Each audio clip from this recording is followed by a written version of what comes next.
Bonjour, nous sommes au Web Today à Nantes. Frédéric Couffignal, vous êtes expert en risque numérique. On va parler des risques numériques associés à la profession d'enseignant. Est-ce qu'on pourrait les lister ensemble et voir comment faire pour les prévenir?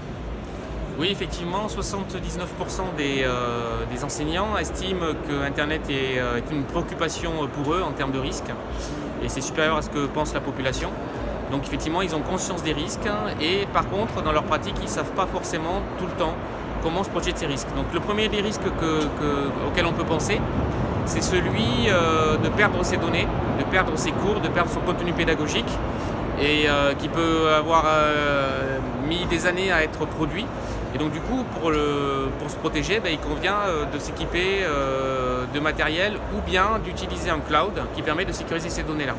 Donc si vous choisissez un cloud, on vous oriente plutôt vers des clouds qui seraient hébergés en France pour plus de sécurité, qui soient davantage aussi protecteurs de vos données personnelles que vous pourriez leur confier. Et donc là, ça permet effectivement de ne pas se retrouver sans ses cours du jour au lendemain et d'avoir à tout reproduire si effectivement l'ordinateur tombe en panne, se casse ou un problème de disque ou quoi que ce soit. L'autre préoccupation que l'on peut avoir effectivement, c'est celle de sa réputation sur les réseaux sociaux. Notamment, ça concerne les professeurs qui interviennent auprès de collégiens ou qui ont aussi des parents d'élèves éventuellement en face, qui ne se rendent pas forcément compte des avis qu'ils peuvent publier sur les réseaux sociaux ou des contenus qu'ils peuvent publier et qui peuvent créer de grands préjudices, en l'occurrence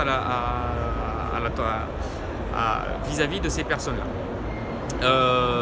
Donc du coup, il existe aussi des solutions de protection juridique, parfois intégrées à des offres dédiées au métier de l'enseignant, qui permettent de faire des recours à l'encontre des auteurs de ces avis négatifs. Donc du coup, d'accompagner également les victimes par un accompagnement psychologique, parce que parfois c'est très difficile à vivre d'avoir des avis ou des contenus qui sont publiés.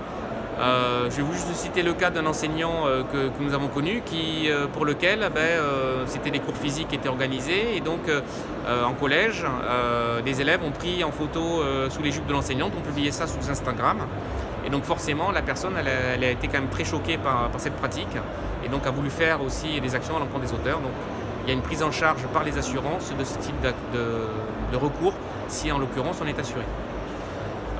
L'autre chose également qui peut être importante, c'est également de protéger ses droits d'auteur. Et donc là, de la même manière, ce type de contrat de protection juridique permet effectivement de faire des recours à l'encontre des personnes qui utiliseraient des contenus que l'on a édités sans avoir l'autorisation, et donc du coup d'obtenir gain de cause et une réparation du préjudice.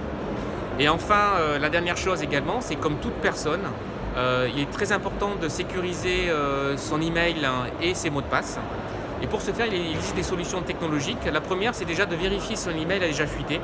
Et donc, il y a notamment une application qui s'appelle Mes Data et moi, qui est intéressante parce que c'est gratuit. Et elle permet effectivement de saisir son email et d'être alerté le jour où il fuite, et que cet email apparaît notamment sur le dark web et est revendu par des hackers qui ont volé cet email. Et donc, ça permet effectivement de savoir quand est-ce que l'email a été volé, sur quelle plateforme, quelles données personnelles ont été volées, combien de personnes ont été touchées, et on a des conseils pour justement se protéger et réagir face à ce vol. Et de la même manière, il existe des gestionnaires de mots de passe qui permettent de simplifier la gestion de ces mots de passe sans avoir à utiliser des mots de passe trop similaires entre des sites pour les retenir. Et donc ça, vous avez ces solutions-là avec les antivirus, notamment, c'est les solutions les plus fiables. Et de la même manière, privilégier des sociétés peut-être hébergées et éditées en France ou en Europe pour profiter de la protection du droit européen.